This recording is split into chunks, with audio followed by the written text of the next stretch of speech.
né? É exatamente, nós queremos falar o que aconteceu naquele jardim. Então, o nosso tema de hoje é: há uma serpente em nosso jardim.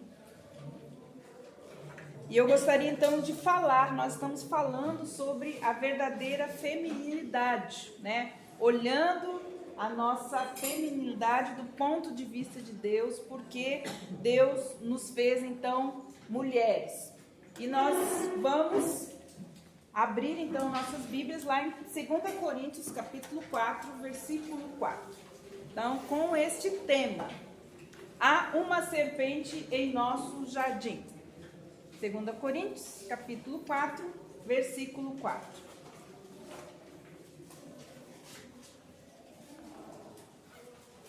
Quem quiser ler para nós, pode ler também.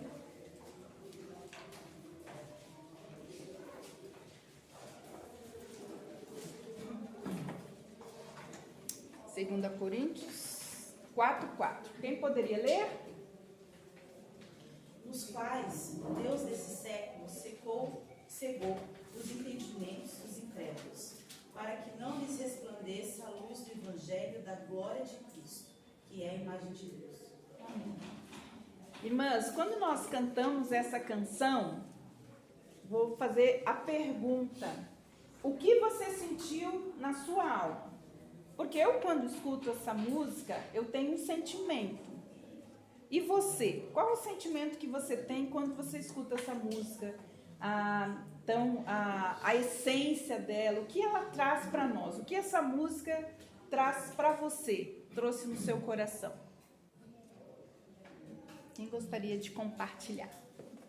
Foi lembranças mesmo, da gente pensar sobre como que eu gostaria de voltar lá atrás, né? E deixar de fazer coisas que você fez que você não tinha entendimento que precisava, né? Sim. Então, acho que essa música traz isso. O arrependimento. A reflexão do arrependimento, das coisas passadas. Sim. Quem mais?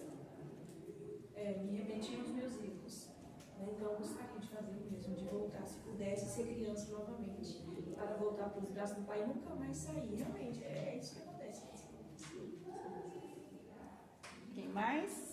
Carmen, eu fiquei pensando, por que Eva foi lá e pecou, deu ouvido para Satanás? Por quê?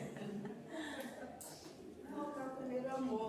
Quando a gente se converte nos primeiros meses, anos, a gente tem a chama de trabalhar, de dedicar à obra de Deus. Vai passando o tempo, anos e anos, e a gente vai se recuando e acaba faltando aquela chama do ide de verdade, sem barreiras, sem empecilho de não sei isso, não sei aquilo, eu tenho deficiência, eu não falo direito, eu falo errado, e acaba tendo essa barreira, voltar ao primeiro amor. Sim. Quem mais? Sentimento de estar mais perto de Cristo. Sentimento de arrependimento. Mesmo nós estamos caminhando com Cristo, essa música traz pra gente que ainda nós estamos ali, caminhando a Cristo. Para mim traz esse sentimento. Alguém mais? Eu lembro que quando eu escutei a primeira vez essa música, veio na minha mente algo que alguém me disse há muito tempo atrás. Que quando Deus vinha ao jardim, fala aqui na viração do dia, quer dizer que o dia já ia estar saindo para a entrada da noite. E que seria mais ou menos às 18 horas. E às 18 horas, ele fala, seria o momento que Deus vinha para conversar com eles, para perguntar como foi o seu dia, o que vocês fizeram hoje, para que eles pudessem expressar aquilo que tinha acontecido, né, durante o dia. Não que Deus não soubesse, mas a intenção do coração de Deus era manter a comunhão, o relacionamento, porque Deus criou uma família para o relacionamento. Então Deus queria se relacionar com eles. E alguém falou para mim que às 18 horas todos nós sentimos uma melancolia. uma angústia, como se fosse essa falta desse momento de comunhão, desse momento, desse relacionamento. Diz que ficou marcado no coração do ser humano essa ausência desse momento de comunhão entre o Criador e a sua criatura. Então alguém falou isso para mim e eu fiquei marcando isso, né? E eu sei que não é misticismo nem nada, mas é algo espiritual mesmo, né? Por isso que muitas coisas, por exemplo, as pessoas têm, né, a oração das 18 horas, não sei, é por causa das vigílias, né? Mas esse em especial é isso, que como se a gente sentisse uma saudade de algo que a gente não sabe dizer o quê, e nem da onde ela vem. Então, assim, essa música, sempre que eu ouço ela, eu me lembro disso, né? Do momento. Então, assim, às vezes a gente até procura, mas seria tão interessante se a gente tivesse a experiência de às 18 horas a gente parar o que a gente estiver fazendo e conversar com Deus, com o nosso Criador. Quem sabe a gente pode ter uma experiência diferente em vez da angústia, né, do dia que a gente passou. Mas eu quero falar hoje sobre uma serpente em nosso jardim. Paulo, quando ele escreveu esse texto a respeito, falando para os coríntios, a preocupação de Paulo era com a mente deles, né? Que tudo começa na nossa mente.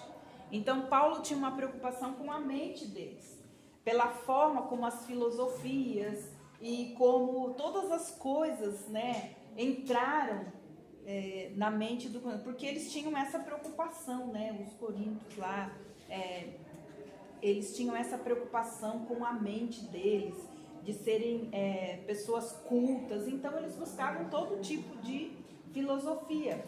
E como eles estavam recebendo o Evangelho, Paulo tinha essa preocupação. Por quê? Porque se eles recebiam as filosofias daquele tempo, então já tinha se levantado na mente deles sofismas, certo? Palavras sofismas, baluartes, já tinham se levantado na mente deles contra o conhecimento de Deus. Então Paulo tinha a preocupação de o que? Primeiro, levar eles a entender que a mente deles já estava fortificada. Por quê? Porque o Deus, então ele fala o Deus desse século. Paulo tinha noção. Então ele fala, esse texto fala que o Deus desse século fez o quê? Cegou o entendimento para que não resplandeça a luz do Evangelho. Então Paulo estava pregando o Evangelho, mas na mente dos coríntios já tinha se levantado fortalezas, baluartes, sofismas contra o conhecimento de Deus. Quando ele vai então para o capítulo 10, versículo 5, ele fala exatamente isso, que as nossas armas não são carnais, mas elas são o quê? Espirituais, para derrubar as fortalezas, os sofismas e os baluartes que se levantam na mente para que não resplandeça a luz do Evangelho. Então, assim, o que o Deus desse século, que é o desse século, também tem feito? Cegado o quê? O entendimento para que do incrédulo. Então, assim, por isso que Jesus fala assim, ó, deixe de ser incrédula, seja crente. Porque a incredulidade nos impede de conhecer a Deus e de que a luz do Evangelho resplandeça em nossa vida. Então, a maior preocupação nossa, como cristãos, é cuidar para não sermos incrédulos, porque é a incredulidade que nos impede de que a luz do Evangelho resplandeça, de que a palavra de Deus resplandeça em nossa vida. Então, assim, nós temos que ter cuidado com as sutilezas. E tem um texto que Paulo fala assim, eu tenho medo que assim como Satanás seduziu a Eva, vocês também sejam seduzidos, aonde? No seu entendimento. Então, olha a preocupação de Paulo em relação à nossa mente, porque ele sabe que o campo de batalha, aonde é?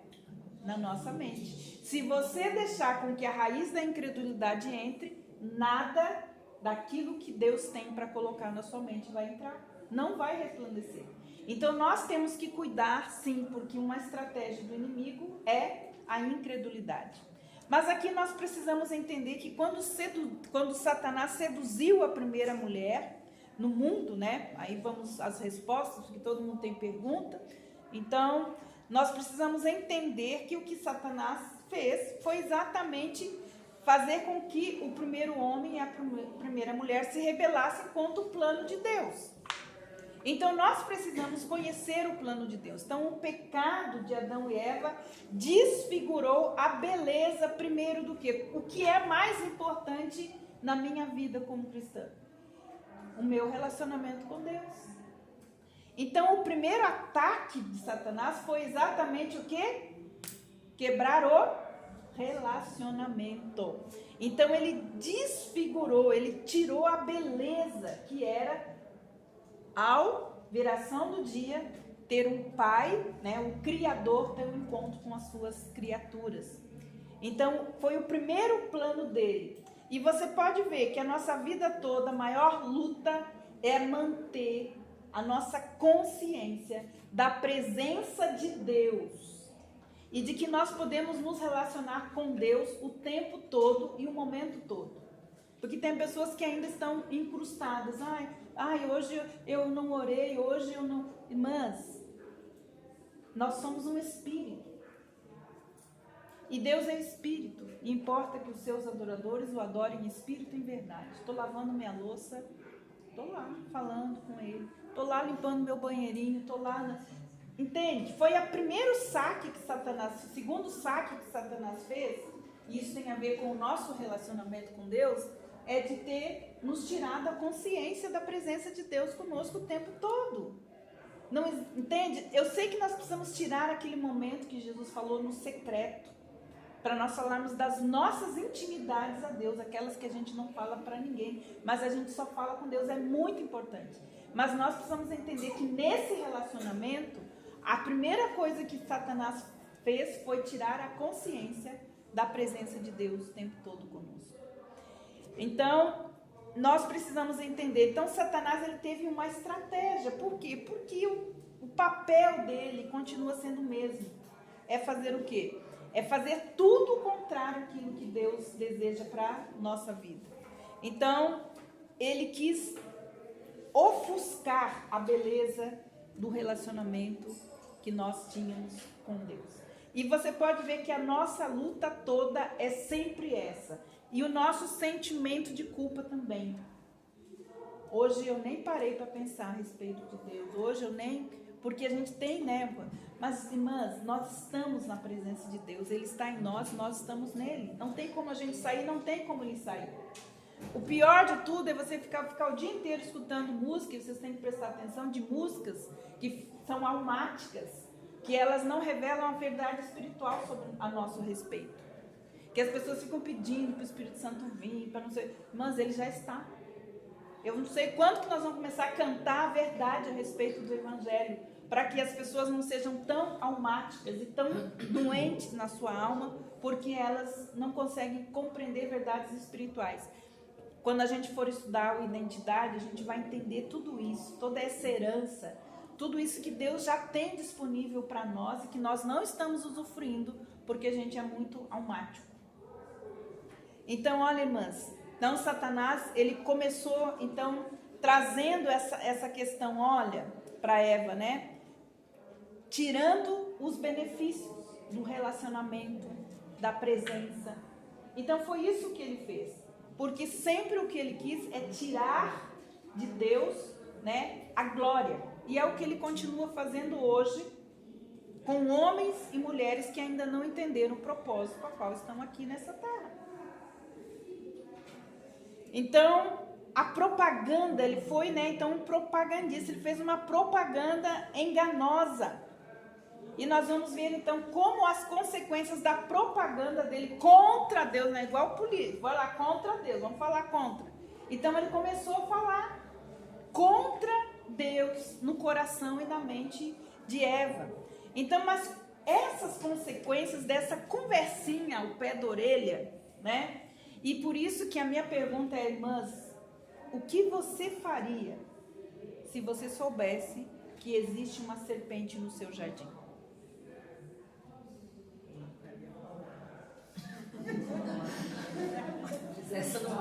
Quero me responda, gente. O que você faria se você soubesse que tem uma serpente no seu jardim? O que você faria? Ia chamar alguém para matar? Ia chamar chamar os Deus. bombeiros? Não, ia Ia acertar a cabeça dela onde Deus mandou acertar. A cabeça dela. Então, o que está escrito lá?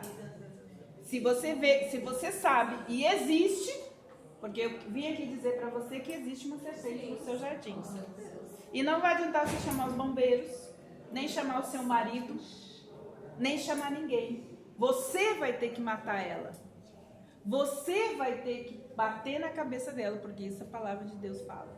Que a serpente teria uma inimizade contra nós. Então ninguém pode fazer isso que você precisa fazer. Essa serpente que está no seu jardim, é você que tem que matar. Então nós vamos entender isso, né? Quais as consequências de Eva ter, então, aceitado, certo? Aquela conversinha mole da serpente. E isso atinge a gente até hoje. E eu vou dizer para você, há uma serpente no seu jardim.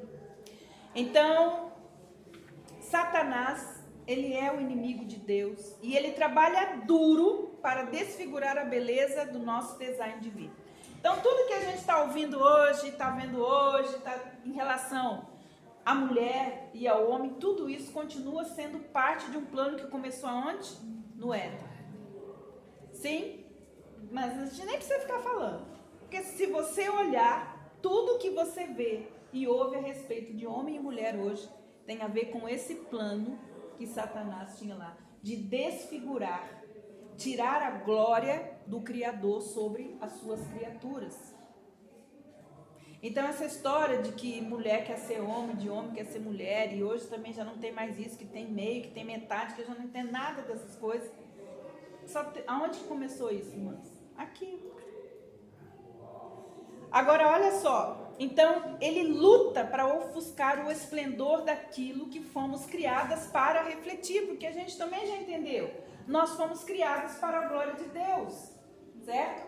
E Jesus Cristo está restaurando pelo Espírito Santo de Deus a imagem dele em nós. Imagem serve para quê? Para refletir. Então, nós temos um jardim. E ele não pode ser o jardim do inimigo.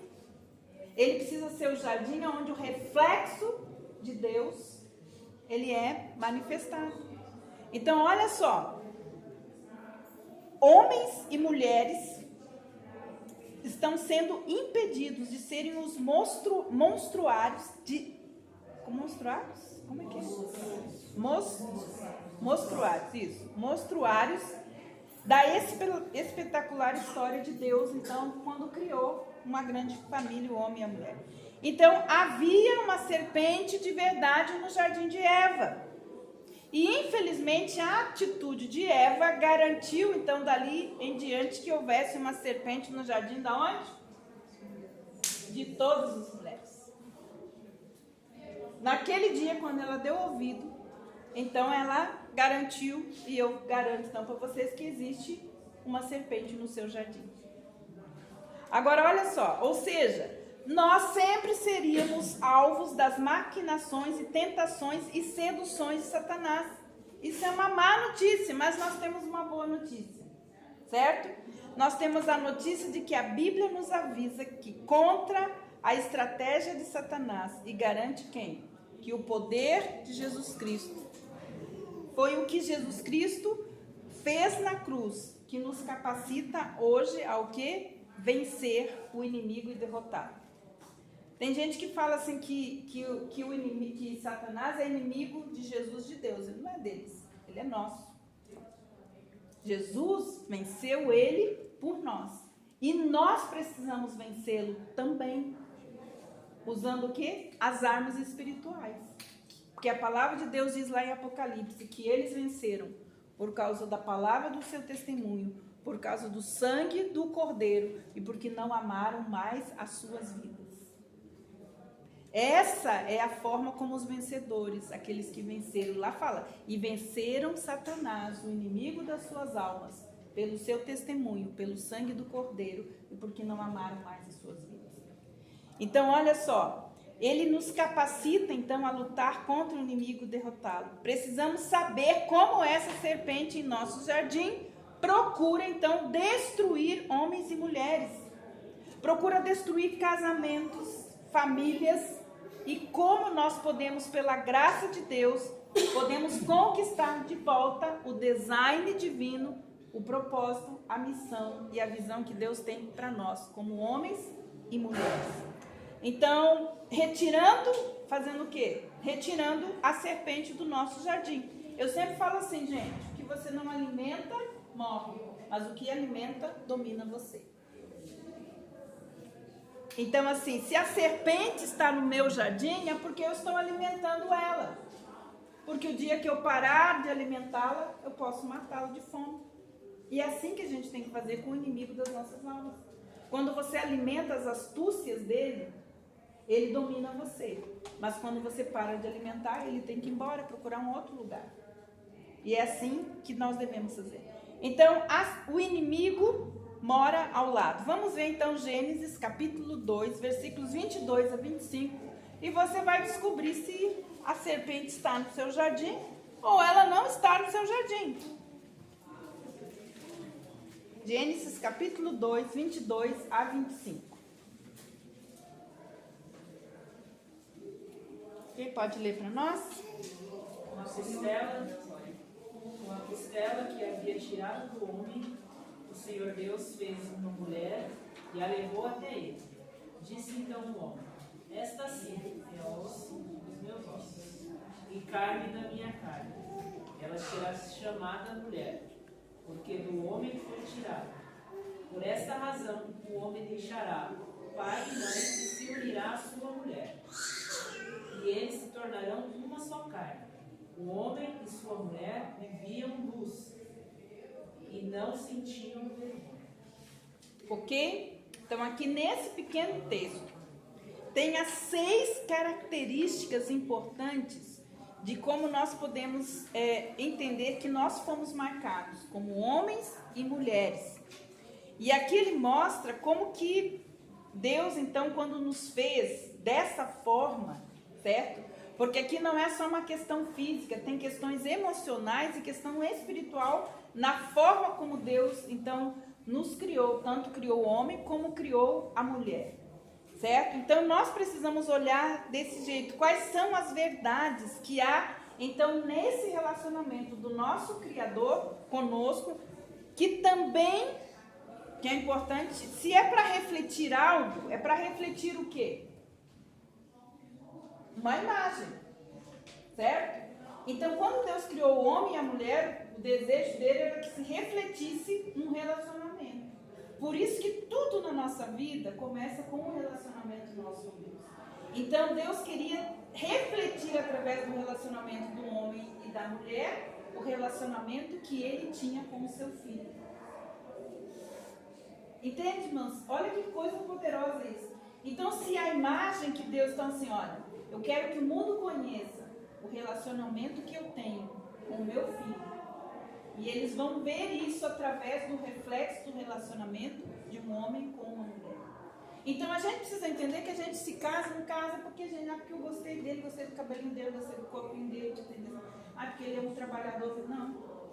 Você casou, sim, por algo do seu coração.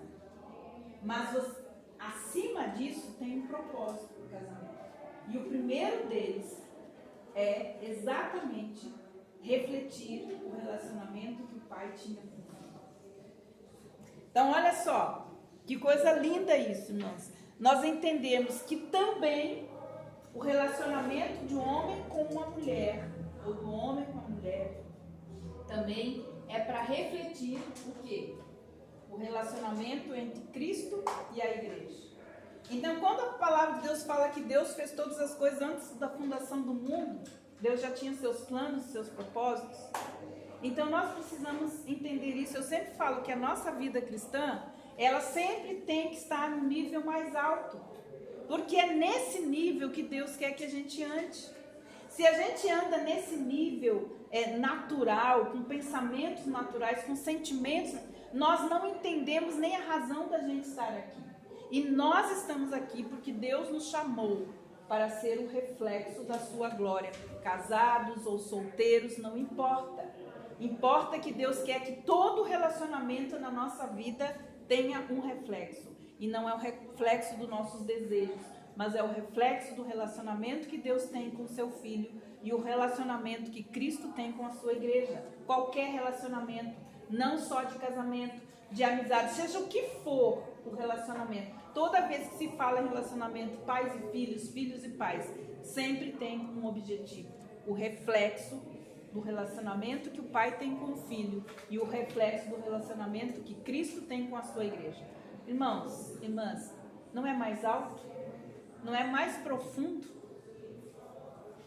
Então é muito mais, como diz na nossa vã filosofia, nós estarmos aqui, nós desenvolvemos relacionamentos na nossa vida.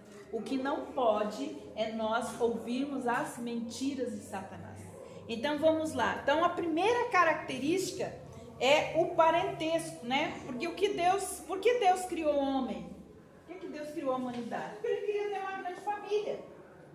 E família tem a ver com o quê? Parentesco. Nós aqui, naturalmente, nascemos em famílias diferentes, mas espiritualmente somos todos na mesma família e filhas do mesmo pai, somos irmãs. Então, olha só, primeira coisa que Deus estabeleceu, então, quando Ele cria o homem e traz a mulher, né? Que aqui a gente está falando quando a gente chega, né? Quando nós chegamos. Então, fala que Deus criou a mulher, tirou a costela, né? Do Adão lá, e Ele... daquele material criou a mulher. Então, quando Adão vê ela, o que ele fala? Meus ossos e minha carne. Porque ele identifica um parentesco. Porque ele procurou a vaca, nada parecido. Procurou a ovelha, nada parecido. A elefante, sei lá eu como é que é.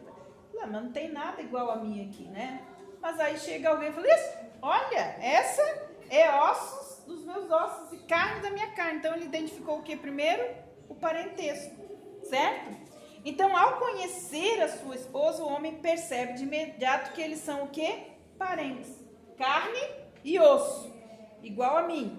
Revela, então, aqui a primeira coisa que Deus quer, que a gente tem essa reflexão, é a noção de família, né? Unidos como parte de uma mesma identidade, seja por hereditariedade, adoção ou casamento. Tudo isso está dentro do parentesco, né? Porque nós também fomos o quê? Adotadas. Nós vamos aprender isso, então, na nossa identidade sobre a adoção, coisa que nós rejeitamos. Rejeitamos por ignorância, porque nós também somos adotados, né? Então, olha só, a palavra de Deus. Então, a primeira característica é o nosso quê? Parentesco.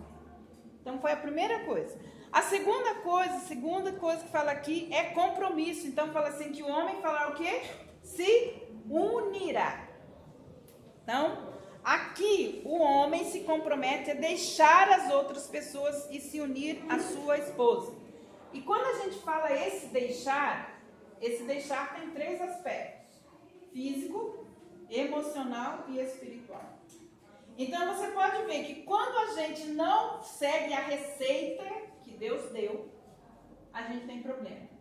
Então, quando é deixar físico, quer dizer, não more com mãe, nem com pai, nem com parente, nem na casinha atrás, nem na casinha acima. Por isso que quando se casar, tem a sua própria casa, a sua própria coisa. Não se mora junto com o parente. Aqui Deus está dando a receita. Não se mora, casou, cada um tem que ter sua casa.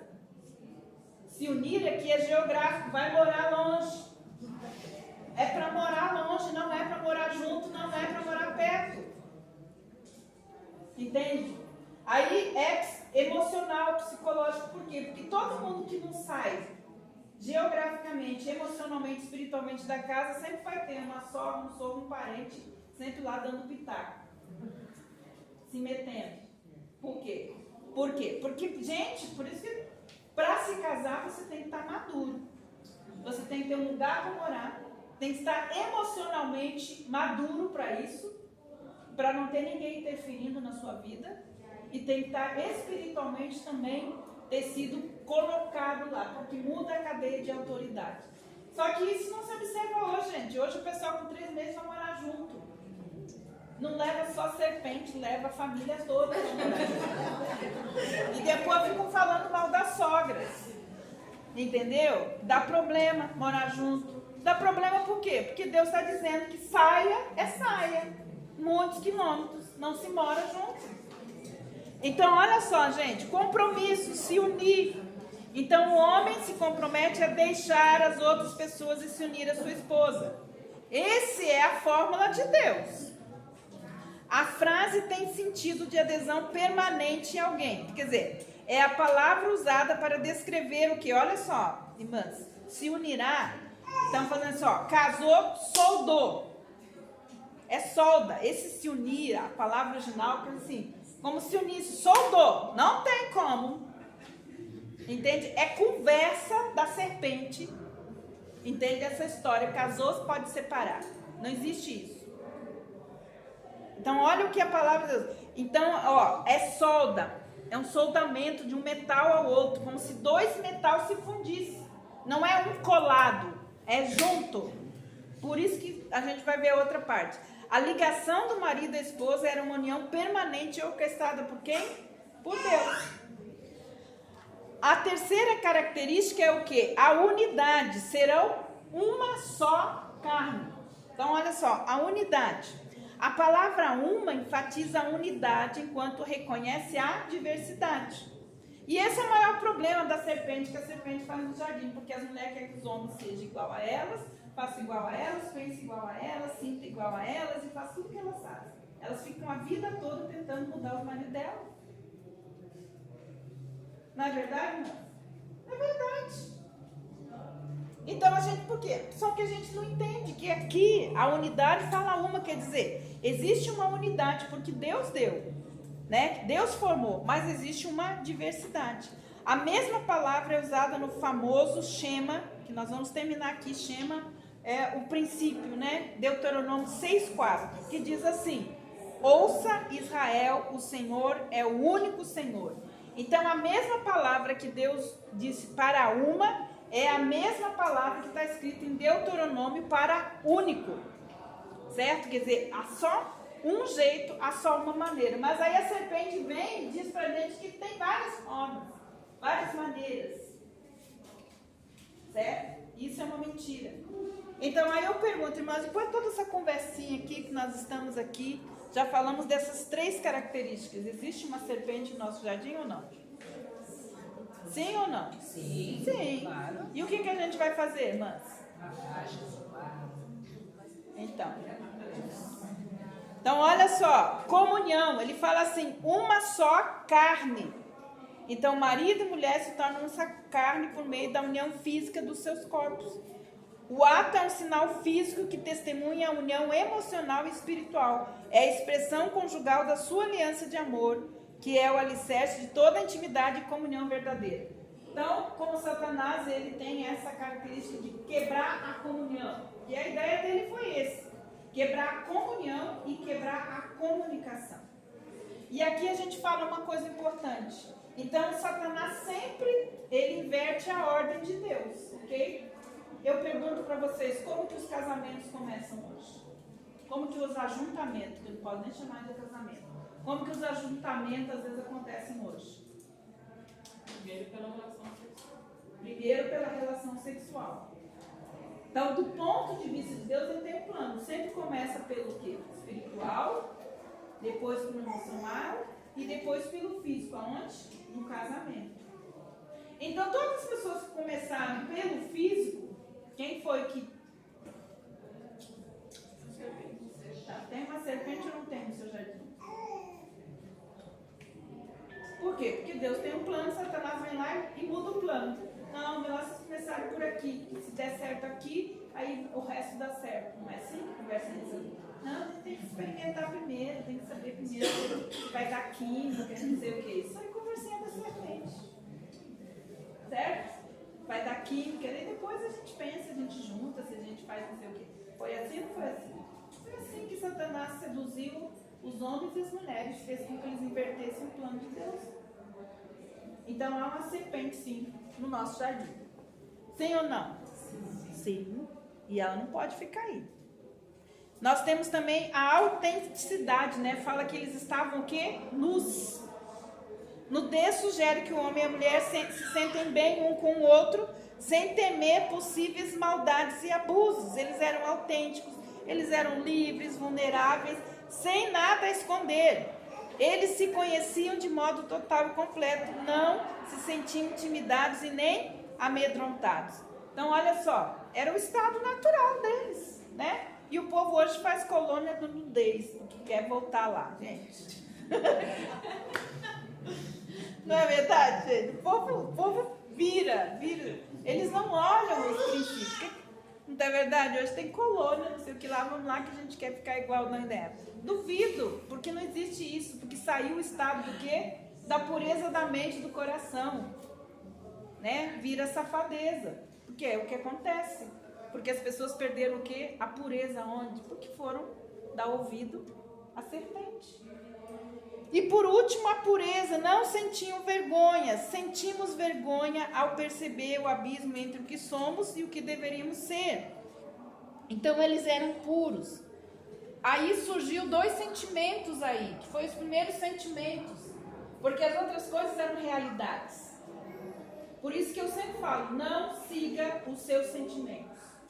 Não seja uma pessoa almática, que é governada pelas suas emoções, porque nem sempre elas correspondem à verdade. Então a primeira coisa, sentimento que surgiu ali foi culpa e vergonha. E culpa e vergonha é uma bandeira divina de Deus, que Deus coloca na gente para dizer que a gente errou o alvo. Eles erraram o alvo. O pecado é errar o alvo de Deus. É fugir do plano do propósito de Deus. Então eles erraram o alvo. Então, sentiram o quê?